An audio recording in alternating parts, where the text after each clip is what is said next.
What's up mga pre, ako inyong host Advin Pacheco at welcome sa Pinoy Reg Enthusiast kung saan bibigyan namin kayo ng mga reviews, insights at mga unboxings.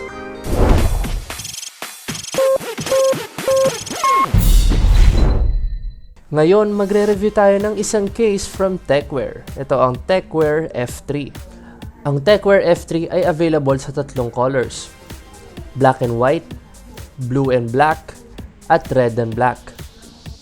So tignan muna natin ng labas, makikita nyo ang isang typical box ng isang Techwear case kung saan nakalagay na lahat ng mga features at ang itsura ng case.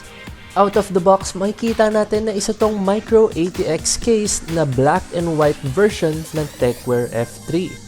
Ito ang dimensions ng case. May length ito na 335mm, width na 185mm, at height na 355mm. Sa taas ng case, makikita natin na meron tong isang 120mm fan slot na may kasama ng white LED fan. Diyan rin natin makikita ang top I/O, nandiyan ang power button, dalawang USB 2.0, HD audio, isang USB 3.0, reset button at LED indicator. Sa harap naman, makikita natin na supported nito ang dalawang 120mm fans at may included na tong isang white LED fan. Pwede rin kayo maglagay dito ng 240mm radiator at may integrated dust filters na rin ito. Sa sides naman, makikita natin na meron itong windowed at plain side panel na pwede mong tanggalin gamit ang included white thumb screws. Ang dalawang side panel ng case na ito ay may glossy finish at ang isa ay may clear windowed side panel unlike nung Techwear Raiden Elite na tinted. Sa likod naman ng case, makikita natin na meron itong bottom mounted PSU na may 4 na expansion slots at 120mm fan slot sa likod. Sa baba naman, meron itong 4 na plastic feet at washable anti-dust filter. Ngayon, sa loob naman ng case, makikita natin na kasya dito ang Micro ATX at Mini ITX boards.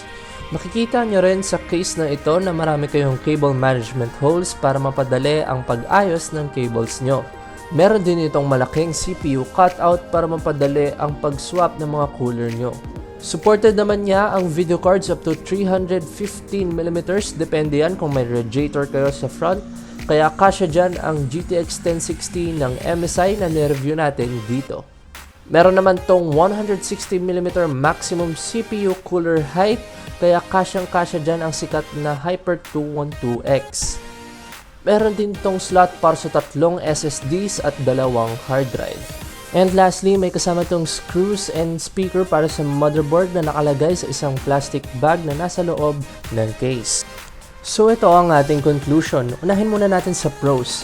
Di natin matatanggi na ang Techwear F3 ay merong maangas na aesthetics kaysa sa Raiden Elite. Pangalawa, isa tong budget-friendly case na pwede para sa ating mga gamer or amateur builder dyan. Dahil madali lang siya i-build at maangas pa siya tignan. Pangatlo, may kasama na tong 120mm white LED fan pag binili nyo. Hindi katulad ng mga ibang case na meron ng included na isa or minsan wala. So pumunta naman tayo sa cons.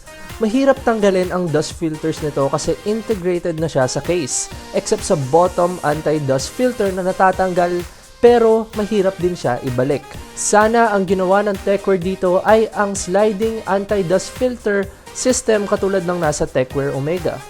Pangalawa ay ang top I/O wires. Pag nakita nyo siya after i-remove ang top panel, matatakot kayo dahil hindi siya secured. Meaning, pag aksidente mo lang siya mahila ay di na siya gagana. Sana lagyan nila next time ng parang box or concealment ang wires sa top I/O para di ito madaling masira. Isa pang problema sa top I/O ay wala tong dust plugs or yung pangtakip sa mga ports pag di nyo to ginagamit.